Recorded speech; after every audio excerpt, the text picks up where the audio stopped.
What's up, guys? Hey, welcome to our new series called See No Evil. And we're so glad that you tuned in with us tonight. We're so glad that you guys are still in your small groups. Man, it's going to be so much fun. You guys are going to do some incredible stuff. And we have some cool stuff coming up in the next couple of weeks. And we're excited to get all that information out to you as soon as we can, as we figure out everything that's going on.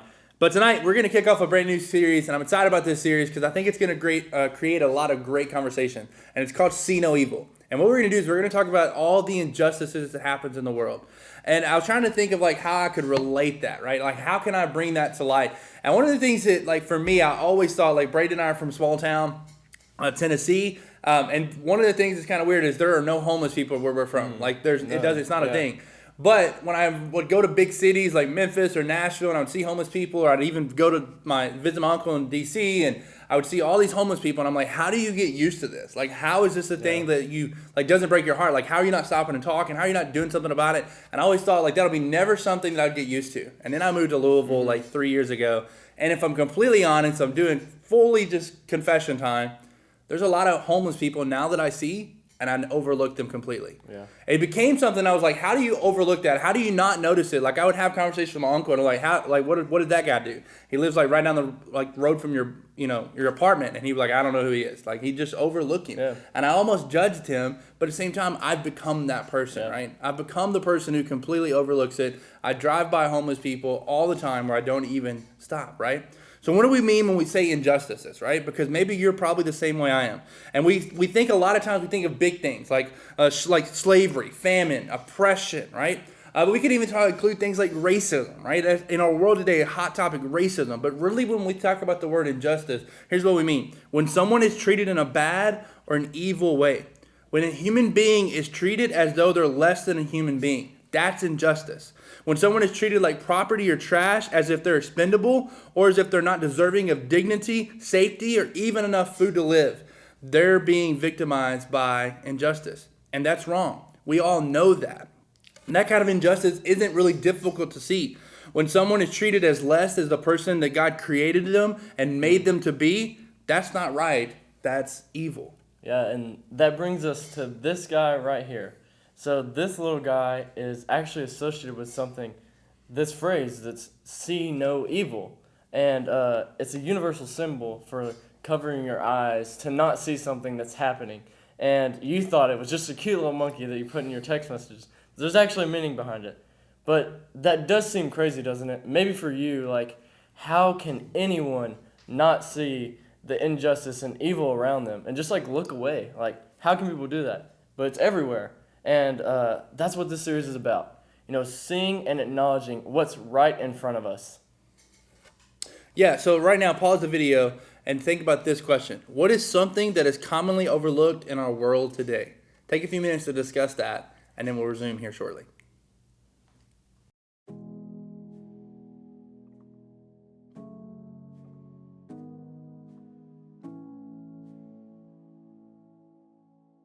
So we hope you had a great discussion about that. But the injustice that we're going to talk about today isn't the injustice that's out there. It's the injustice that we think happens in other places. It's the injustice that like raises our eyebrows. It's like made all kinds of headlines and all over the news. We're talking about the justice that's in our world. Not necessarily the justice in the world. We will talk about that. But we want you to focus on the injustice in your world.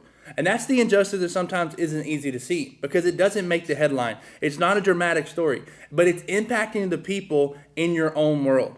And sometimes we overlook that. We may not even choose to see it. So even though we can easily spot injustice in the world, but sometimes it's hard to see injustice in our world, the evil that's happening right in front of us.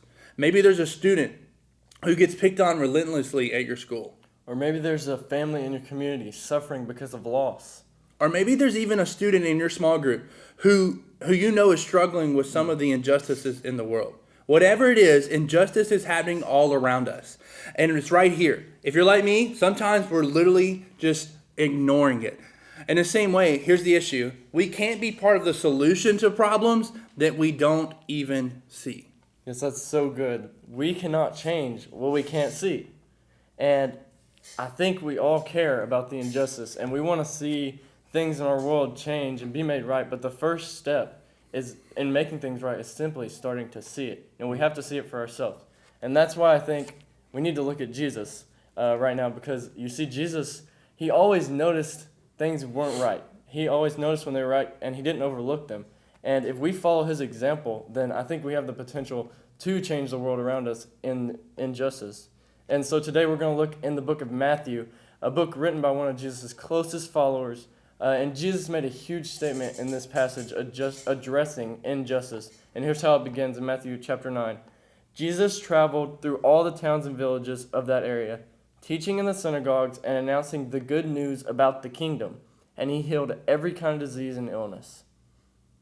Yeah, so Jesus was teaching, healing, and helping people as he shared the message of God's kingdom.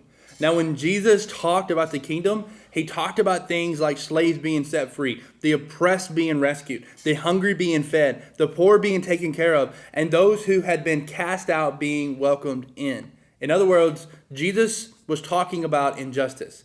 He was talking about all the injustice in the world being made right in the kingdom of God. That was his message. And because of that, everywhere he went, Jesus had something to say and do about injustice in the world. And here's what I mean. When he saw the crowds, he had compassion on them.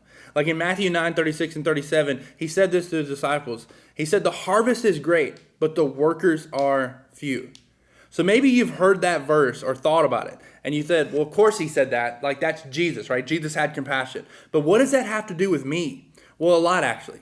Because you see in these two verses, and really all of his life, Jesus modeled for us what an effective response to injustice really looks like. And the first thing he did is Jesus saw. Right? Sometimes we skip over that, but that's one of the most powerful and first steps. Jesus saw. The crowds were full of people who were confused, helpless, lost like sheep without a shepherd. They were forgotten, hungry, hurt, oppressed, and in need. And you know what? Jesus noticed them. Jesus saw them. He didn't just trip over them. He didn't ignore them. He didn't discover them a year after seeing them. He didn't keep going without first stopping and seeing. Jesus saw the people around him, and he noticed the need around him. And he noticed when a human being wasn't being treated like a human being. Jesus saw evil. Yeah, and when Jesus saw, he didn't just stop there. He cared. And this verse says that Jesus had compassion, which is another way to say that Jesus just deeply cared about people when he saw wrong being done to them, and his heart was moved for them. And that's what should happen when we see injustice in our world. Our hearts should be moved just like Jesus. Yes. So Jesus saw, he cared, and then most importantly, Jesus acted. He did something about what was in front of him. Not only did he love people, feed them, heal them, forgive them, and set them free, but he also called his followers to do the same. Look at the last part of this verse. He said to his disciples, "The harvest is great, but the workers are few." Sometimes we're confused by that verse. What exactly is a harvest? Well, luckily for you, I'm kind of an expert on this. My father-in-law is a farmer. So I married a farmer's daughter. She doesn't really know a lot about farming. We can talk about that later. But the truth is this. Here's a little farming one-on-one. When a farmer plants seeds and cares for his crops, what happens? Right? They begin to grow. And eventually the farmer gets together all those crops and things that have grown, and he gets to harvest those crops. So in the same way, Jesus is saying there's a big potential for the harvest in the world. But while the need is huge, the people who are actually seeing, caring, and doing something about it, well, that number is very few. So that's what Jesus called his followers to step into the work and start doing something about the injustice and evil around them. And in the same way, he pointed it out to his disciples, and he's pointing it out to us, right? We can start to do little things that will eventually lead into this great harvest. But the amount of people, the workers who are willing to do that, are very little. Because of this, in order to actually respond to the injustice in the way Jesus did, you first have to see it. Because serving starts with seeing. So Jesus saw, he cared, and then he acted. He changed the lives of people every single day who were being impacted by injustice in his world. And he's inviting us to do the same. Imagine what your schools and your homes, your families and communities might be like if you started responding to the people around you the way that Jesus did, with that kind of love. And it's absolutely possible. Jesus knew that when we see and care and then act, we can make a difference in the world because we are showing his love. But to make a difference, we need to follow his example. So first, we have to see. Serving starts with seeing.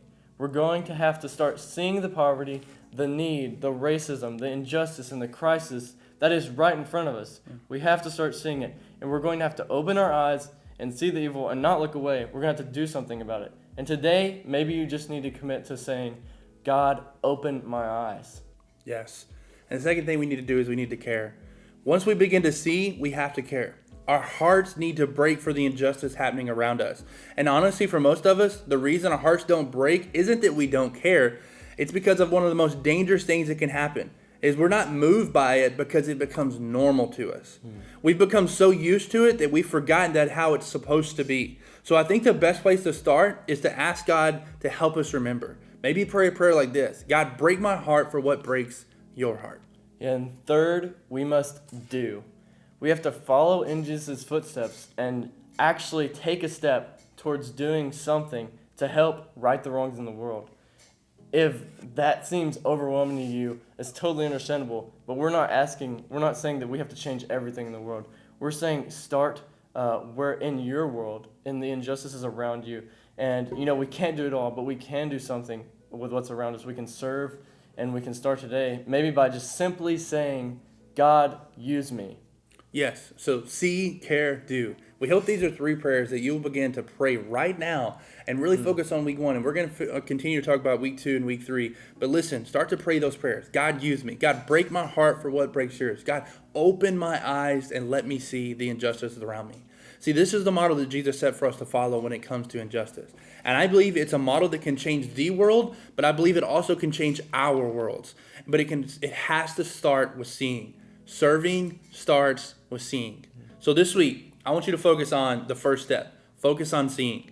Ask God to open your eyes to the injustice around you. Suffering, poverty, hate, racism, and people who are being forgotten, bullied, made to feel worthless, and ask God to help you see it. Remember, serving starts with seeing. We can't be solutions for problems that we don't even see. But I believe that when you start to see, you'll be a generation who truly brings change. Listen, guys, we're going to have a open conversation in the next couple of weeks about this. There's a lot of things happening in our world, and we need to speak into it. We need to be Christians who love and see people, and we need to use our voice, and we need to stand up. So listen, have a good conversation about this. Head to small groups, talk about that, and we will continue on next week. Love you guys.